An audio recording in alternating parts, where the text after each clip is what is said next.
Hello everyone, welcome back to the channel. Today is a continuation of the histology of the tongue. So here we are discussing the circumvallate papillae. Circumvallate, as the name itself says, that surrounding the papilla you have a deep groove-like thing. So here also you just make an light outline. Otherwise, it's very difficult to write the papillae and the shape. I think the focus is yeah. Now we can see the outline, thin outline you have I have drawn, and then the dark one what I've drawn is the basement membrane. So these are the taste bud I am drawing, which is numerous and present on the side of the both the sides of the deep cleft there. So they extend from the basement membrane till the surface of the epithelium. The cells will be longitudinally arranged. You can write some flattened surface there, and they're comparatively lightly stained compared to the epithelium. So I'm drawing the taste bud first. So in the remaining places, we'll fill it up the epithelium. So this should be the shape of the circumvallate papilla. So first an outline is very important. So like before building a house, you make an plan, right? So here also we are going to draw the outline, how the papilla shape everything, then start drawing the epithelium. Otherwise the shape won't come properly. Near this cleft, the epithelium, it's difficult to draw unless you make an outline. So now in between the taste buds, we'll draw the non-keratinized stratified squamous epithelium. The basal columnar, the polygonal cells, the similar way 2-3 layers, and the surface squamous epithelium. The similar way we'll draw the epithelium in the remaining places. So you have to remember, on the fungiform papilla, taste buds are present on the dorsal surface, whereas in the circumvallate papilla, the taste bud is present on either side of the deep cleft.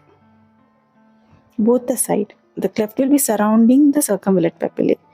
So there are some 8 to 12 circumvallate papillae. There will be very large papillae. They are present just in front of sulcus terminalis. You might have observed these papillae when you are seeing the gross of the tongue.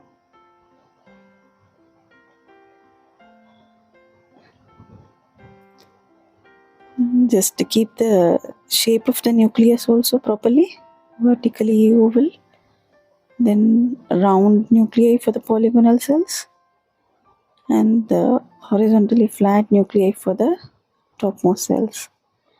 Now the underlining is a lamina propria, the shade with the pink first, then draw some collagen bundles here and there spreading. These are the collagen bundles. Keep some nuclei here and there, which represent the nuclei of the fibroblast. So here, below this circumvallate papillae, we have there plenty of serous glands. They are called von Ebner glands.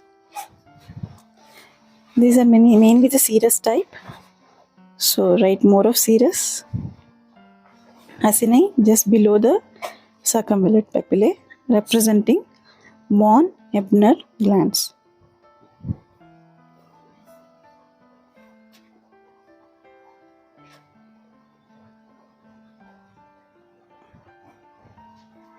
Lamina propria enter into inside the papillae, and below you have part of the section of skeletal muscle you can draw in the below part.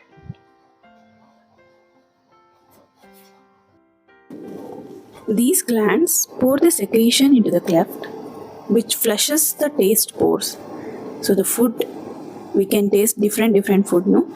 So this will flush the taste pores so that we can taste a newer food. So they secrete through the small ducts and the secretion into these clefts there.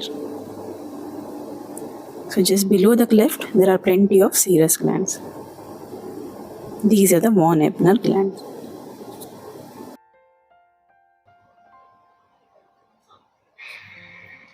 Keep the round nucleus, basal basophilic shading, and apical part eosinophilic shading. The biphasic staining of serous acini.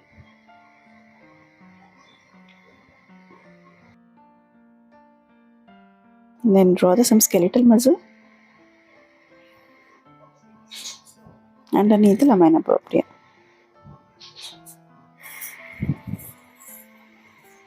So this is a circumvallate papillae. The nuclei for skeletal muscle, the periphery placed flat nucleus, multiple nuclei.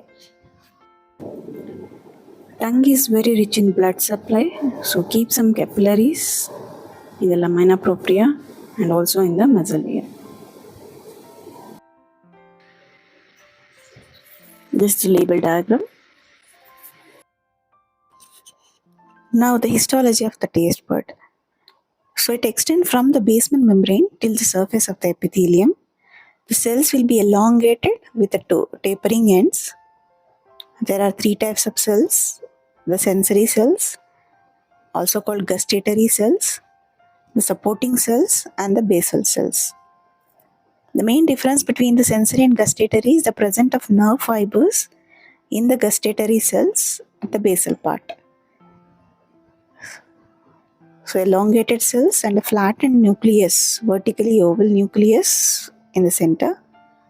So they have a microvilli on the apical part. There is a depression in the center. It is called gustatory pore or the taste pore. The basal small cells which I drew was the basal cells. They replace the other two types of cells. So we can draw some nerve fibers represent the cells from where the nerve fiber is coming is the gustatory cells. The others are the supporting cells. Thank you for watching.